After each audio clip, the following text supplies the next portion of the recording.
parle de robots advisors, de finances comportementales et d'agents conversationnels. Ça vous intrigue? C'est le concept innovant proposé par iWave Capital, dont vous êtes le président. David Furcage, bonjour. Bonjour.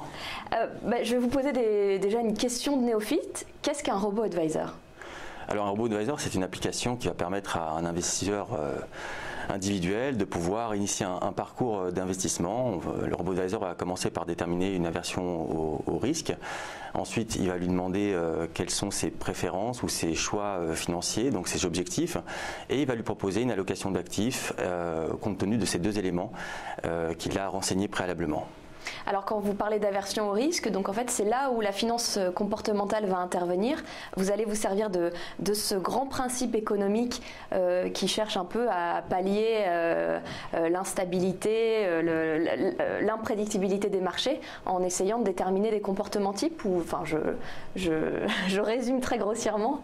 Alors en fait on va utiliser des principes de finance comportementale depuis ce qui s'appelle le onboarding, c'est-à-dire tout le processus où on va identifier l'aversion au risque de l'individu, jusqu'à l'allocation d'actifs. Donc on est en dehors de principes qui sont classiques, qui sont largement usités par les banques et les sociétés de gestion. Et à ce titre, par exemple, lorsque vous tapez à la porte d'un banquier classique, le plus souvent, pour évaluer cette aversion au risque, il va vous demander par exemple des questions qui sont liées au marché financier.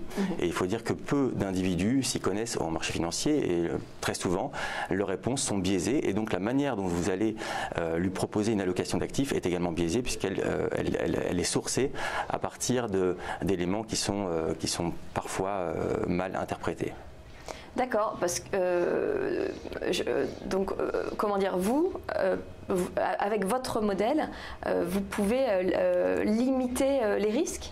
Alors, on limite la mauvaise interprétation que l'on trouve en fait dans les principaux questionnaires que l'on retrouve dans les banques en fait, de la détermination de l'aversion au risque. Donc on va éviter carrément de poser des questions liées au marché financier et l'utilisateur va rentrer dans ce qui s'appelle un hard gaming, donc c'est un jeu dans lequel il a justement l'impression de s'amuser alors que nous on est en train de collecter des informations qui nous permettent d'évaluer la manière dont il perçoit le risque, donc de manière complètement, on peut dire, débiaisée.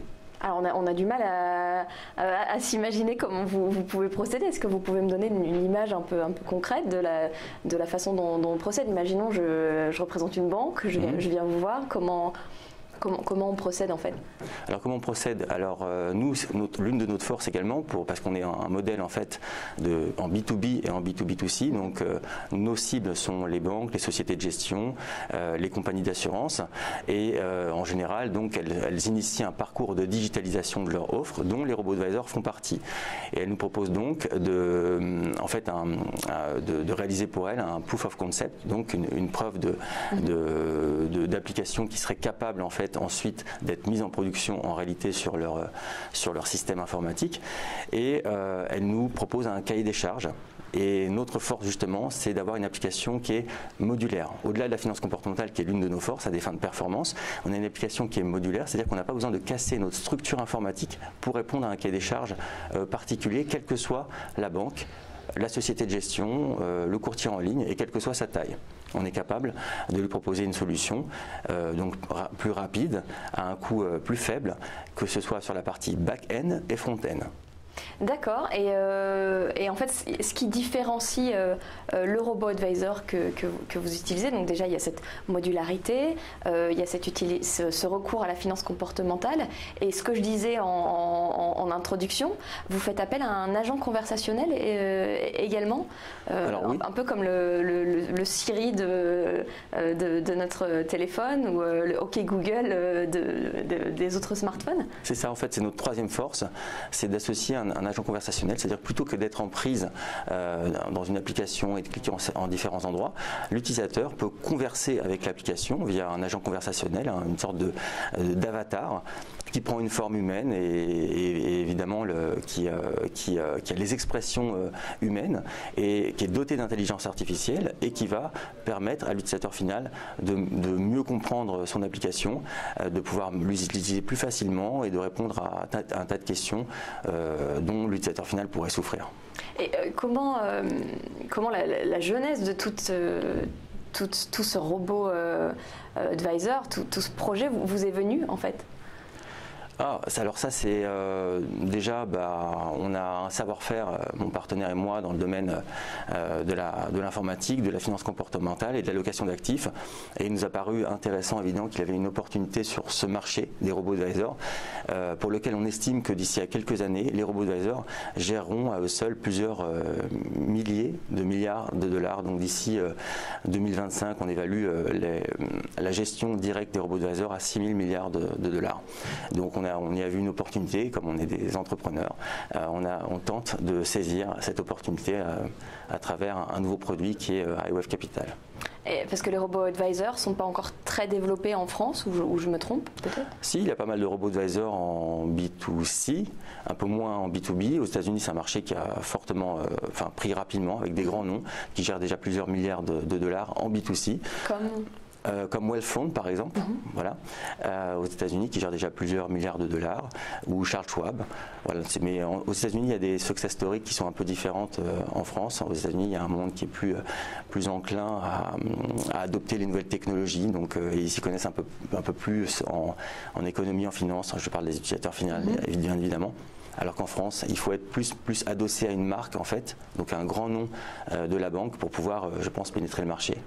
D'accord, et pourtant vous réussissez à vous creuser un sillon, un chemin, sans être adossé à une banque, à un grand nom?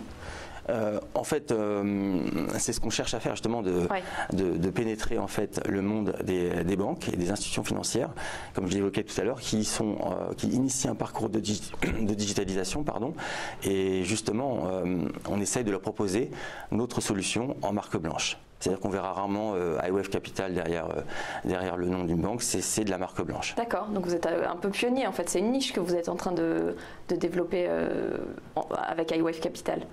Oui, en quelque sorte, il y a un segment de marché dans lequel peu de robo-advisors en réalité se proposent en tout cas de répondre à une demande potentielle, c'est celle des institutions financières. Et pour ce faire, donc, on a créé une société, donc iWave Capital, une fintech qui répond à ce besoin d'éventuelles institutions financières qui ont besoin rapidement d'intégrer notre solution de robo-advisor à un prix donc qui serait plus faible, avec un temps de production qui est plus court également. D'accord, parce qu'on le voit aujourd'hui, l'avenir, le futur, la France essaye de se positionner sur l'intelligence artificielle, sur les nouvelles technologies. Elle était très présente à Las Vegas, donc il y a quand même tout un secteur dans ce domaine-là qui émerge. Donc on peut peut-être imaginer pour vous des débouchés après au niveau européen, on ne sait jamais. Oui, c'est sûr. D'ailleurs, on a mis un pied et presque deux au Luxembourg, dans lequel il y a un écosystème fintech extrêmement porteur. Et on tente, via le Luxembourg aussi, de pénétrer le marché européen. Donc on est positionné sur la France et au Luxembourg essentiellement pour le moment.